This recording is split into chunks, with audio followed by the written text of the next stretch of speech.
Hello and welcome to another podcast edition of Taiwan Talk, ICRT's weekly interview segment, bringing you conversations from and about Taiwan. I'm Keith Manconi. With the Olympic Games set to take off in just a little bit more than a week, Taiwan's athletes are already heading over to Rio de Janeiro to start getting ready. It's actually quite a big group Taiwan will be sending over this year, with many of Taiwan athletics' biggest names among them. Also among them, though, are plenty of new faces, new names to learn. So for everyone out there who's planning to cheer on Team Taipei, thought it might be good to learn a little bit about these athletes, who we will be cheering for. And to do just that, I paid a visit to the Chinese Taipei Olympic Committee, where I spoke to their Secretary General, Jacqueline Shen, who has been on the show before. She laid out for me what we should be expecting over the next several weeks. Jacqueline Shen, thanks so much for speaking with us today. Oh, hi. How are you, Keith? Nice to see you again. Yeah, very nice to see you again.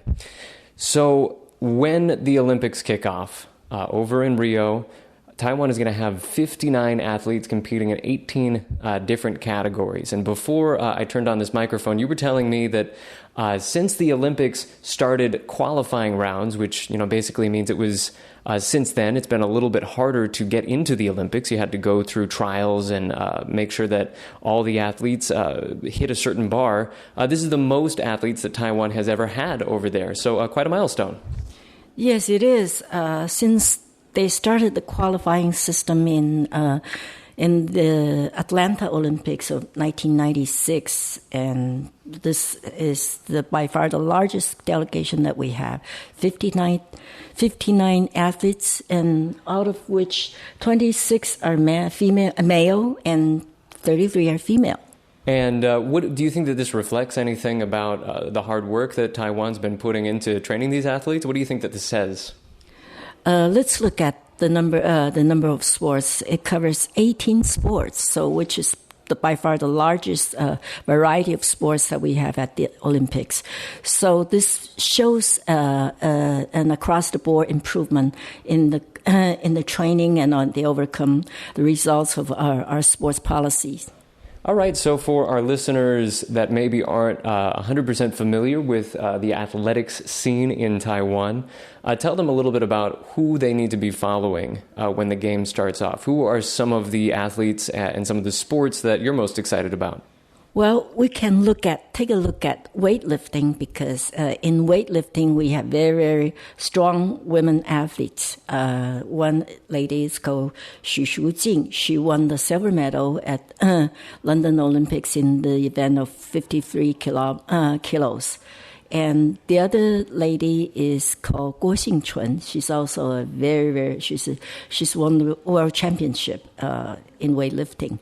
So these are our stars, and we also have a very strong women's archery team. And the archers are really, really steady, and they are sure medal winners. And we could also concentrate focus your attention on our traditional strong sport, Taekwondo. Yeah, Taiwan won 2 gold medals back in 2004 in Taekwondo. So is this going to be an exciting year as well? Yes, we have a lady called Zhang Jiajia who captured the world title, the championship. So we expect her to do well, come home either with gold medal or silver medal. Now, another athlete that's been getting some international attention, actually, is a very young boxer, Taiwan's first boxer to compete in the female boxing challenge. That would be Nian Chen. Tell us a little bit about her story. Oh, Nian Qin is a rising young star in boxing arena. She is 19. I think she is just turned 19, and she's going to college. She won the silver medal at the Nanjing Youth Olympics in boxing title, and that was the first ever boxing medal that we ever got. And she is very hopeful. We hope that she could at least repeat her good performance and capture at least a silver medal in women's boxing. And I read that actually originally she got her start in athletics as a wrestler, and it was her, I think it was her uncle that talked her into starting boxing. Yes, and she liked the game, so she continued. And also, for the fact that she came from a village in Penghu, the Pescador Islands, and where training is not that easy, so she moved to Taiwan, and she's undergone her training here. And she's a very, very happy. She's an Aboriginal. She's from an Aboriginal tribe. She's a very, very optimistic, enthusiastic, and very, very bright, girl who has a pretty good command of English. All right, let's take a look at another event that I think a lot of our listeners will be interested in, because there are a couple of stars here. Tennis. What can we expect from tennis this time around? We have the Jian sisters, Zhang Yongran, Jiang Haoqing. They're really strong pair, and we have Xie Shuwei, who's also a very, very shining star. And in men's tennis, we have Lu Yanxun, who's beaten a couple good international names, and he's doing all right this season. So we hope that he could probably get to the semifinals. Now, just to help our listeners understand what it's like to be an athlete in Taiwan, just to give them a sense of how hard these athletes are working, could you tell us a little bit about their training? I mean, you know all these athletes, you know a little bit about what they went through. What sticks out to you as an example of, really how hard these athletes need to work to get to the Olympics? They have to compete against all the peers in counties and in cities and in various schools, and to become national athletes, national level athletes. And once they have reached that level, they are trained rigorously by the association, and they're sent to the National Training Center in Kaohsiung, which is really, really a huge training center with the state-of-art equipment and good trainers, but they have to undergo very, very rigorous and very, very tough training schedules. And you know how the weather is in Kaohsiung, so they're there 24/7, and they have to do their studies there too. And they also they're canceled in the last month. They're being grounded, in a sense that they have to gear up and be fully concentrated and prepare for the Olympics. Are there any sports that are just impossible to study in Taiwan? For example, we have equestrian. Not everybody knows that we compete in the equestrian event, but I believe that it's there is a track in Taiwan for that. Yeah, but not of international standards. So our athlete Yisha Wang is trained in Europe all the time.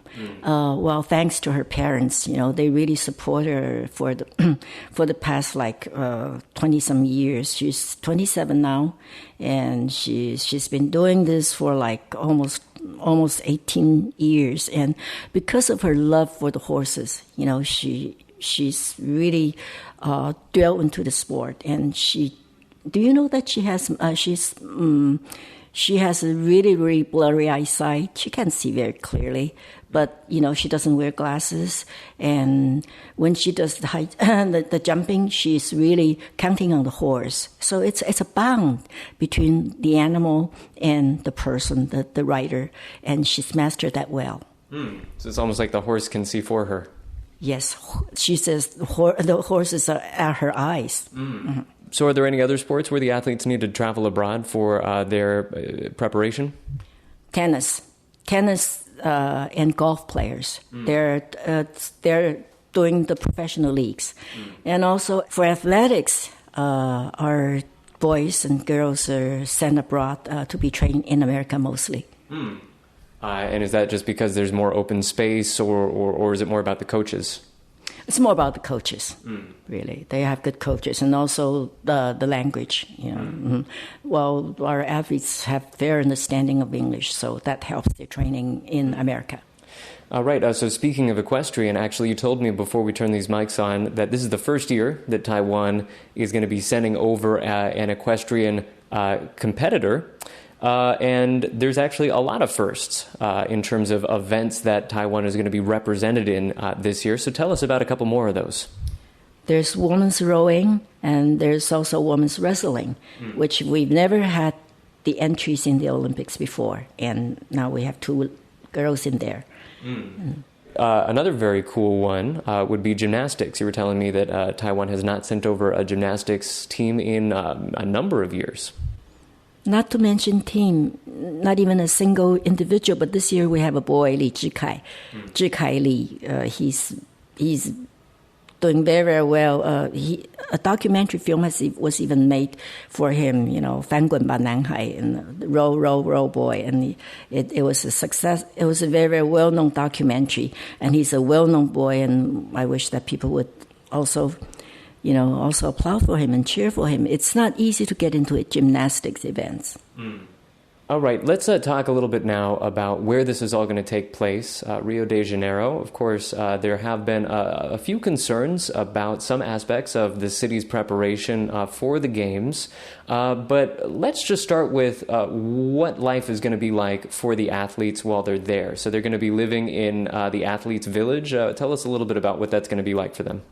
All of the athletes will be living at the athletes' village, and it is a complex comprised of, I think, 18 buildings, like 18 huge condo buildings, and they will be sharing the rooms with teammates, and they will be taken very good care of on the premises, because there will be dining room,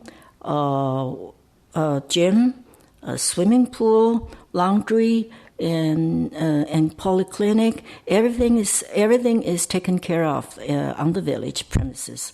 So they will be guarded very, very safely and securely, and even the food is prepared by nutritionists, and also with very, very high standard for food safety. Must be a nice little break for them from all their hard work, get treated like royalty for a little bit. But one concern that will be very difficult to protect them from is, the mosquito-borne disease, the Zika virus. I read recently that actually a number of health experts kind of prepared the teams a little bit, prepared 200 Zika virus prevention kits to send over with them. Those included, most importantly probably, mosquito repellent. They also had face masks for, to protect them from influenza diseases other than Zika. Is there really anything else that they can do to prevent the spread of Zika while they're over there? We also bought for our athletes a sonic insect repellent, so that it's solar powered, so they could wear it on their bag, and the insects will be kept away from them. So it makes a sound. It doesn't really make a sound. It has a sound that mosquitoes can detect and become afraid, so they will stay away from the athletes. Well, that's reportedly. Have any of the athletes mentioned that this is a big concern for them? I mean, there are athletes in other countries that decided not to attend these Olympics. It seems like most of the big names that I know about have decided to go to Rio de Janeiro. But have any of them said that this is a concern for them? Depends on the sport. Water sport athletes are more concerned about because water is where you would probably have a large number of gathering of insects such as mosquitoes. And also golf players are worried about because they walk among the grass and the woods. And so aside from that, I don't think any of our athletes too worried. Because so far all the reports we got from World Health Organization or IOC is green light. In winter it shouldn't be too much a worry. And then definitely another concern, you just mentioned water sports, particularly for sailing. There are reports that there are some sanitation issues in the bay where those sports will be taking place. Is there any preparation that the athletes can do to prevent, some of the bad effects from that? We will have to monitor them closely. The medics would have to pay special attention to the water sports athletes. But aside from that, we have to trust the organizing committee with their ability to clean up the water, which they said they have done so. Mm-hmm. And then probably the final concern that a lot of people have would be security. There's a lot of reports of perhaps unrest that's going on in Brazil. The economy is not doing very well over there. Is that something that you're worried about as well? Oh, these are our big headaches. We're so worried that if the athletes leave the athletes' village, I can't guarantee that they will be that safe in the streets of Rio. So we try to beg them off going out of the village. So that because we're worried about the socio-economic situation in Rio. But it's probably hard to tell young people to just stay put and don't go anywhere. So go in groups. We would say, go in groups and watch out behind your back. That's the best we can do. Give them enough warning, and so they would know how to stay out of dangerous areas. All right. Well, I want to switch subjects a little bit and ask maybe a somewhat more abstract question. Taiwan actually gives a lot of support to these athletes and even encourages them with incentives. It was recently reported that the incentive for gold medals here was increased from 12 million to 20 million NT. It was a big cash prize for these athletes if they do manage to win a gold, and then there's somewhat smaller incentives for the bronze and the silver. Tell us a little bit about what it means for Taiwan to be participating in such a high-profile international athletic event. Why is this an important thing for Taiwan to step out on the world stage and put its best foot forward? Medals are important for us because when an athlete stands on the podium and receives a medal, he or she is seen by the international community, not just the sports world as well, but the whole world. Our 6 billion viewers out there. So they will see Chinese Taipei athletes and know that we are very, very good in sports, and we're very dedicated to the well-being of the people, and they know our names, and they will. It's a great exposure, for the country, and for not just for the athletes, but also for the country as a tiny, tiny little island state in a far corner of the Pacific Ocean. So it will be what we deem as our show of force and our show of confidence. Now, of course, when we think about athletics in Taiwan is a middle-sized country, so there's certainly not as many athletes as there would be in a huge country like India or the U.S. or China. And then on the other hand of things, I think everybody knows that a lot of Taiwanese parents have very specific dreams for their kids, and those dreams are not always to become an athlete. A lot of other things that they may have in mind. So sometimes I imagine there is a little bit of a lack of support and a little bit of a challenge for really helping those athletes come through. And that's definitely where groups like yours come in to help support the athletes that really are showing a lot of talent, a lot of potential. So could you tell us a little bit about what you do to help out those athletes? We do have a difficulty of not getting enough support from the parents for their children to be engaged in athletic affairs. But so most of the talented athletes come from a pool of Aboriginal or the less well-to-do families economically. So we try to help the athletes with scholarships or sponsorship. We managed to get sponsorship for them on a monthly basis to improve their livelihood, and so that the families would be more willing to let them take up sport. And because we understand that one of the reasons that parents don't want their children to take up sport is because they think it's a dead-end street. So we developed this athletic career planning program for them so that they can plan well in advance to take up a second optional career after they retire from the playing fields.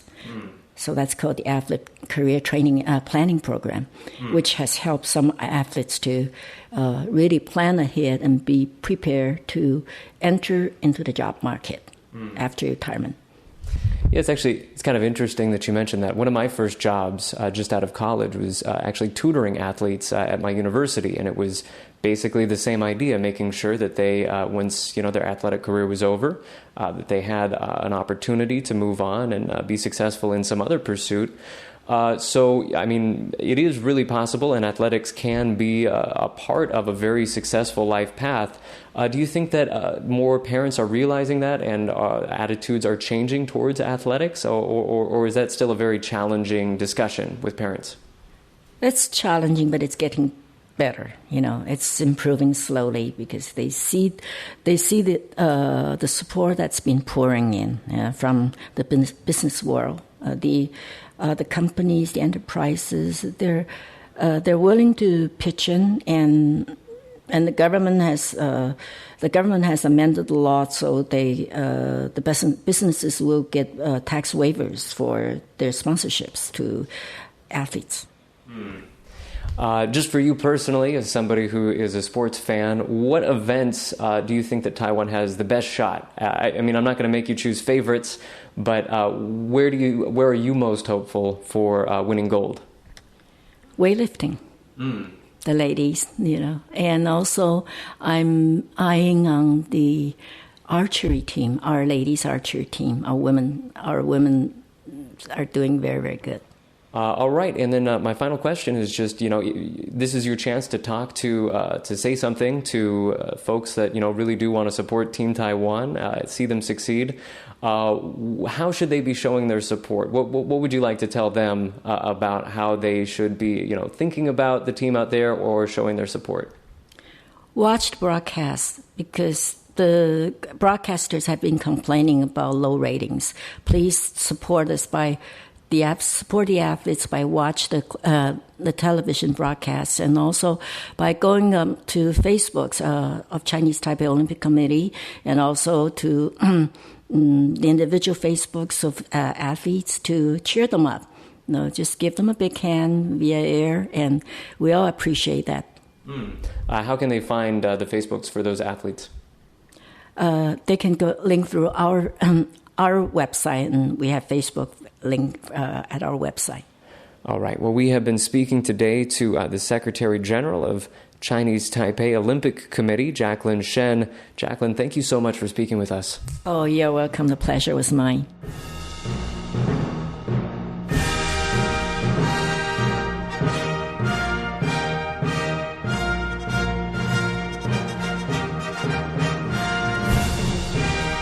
That is it for the show today. Taiwan Talk is, of course, broadcast every Monday at 8 a.m. and 6 p.m.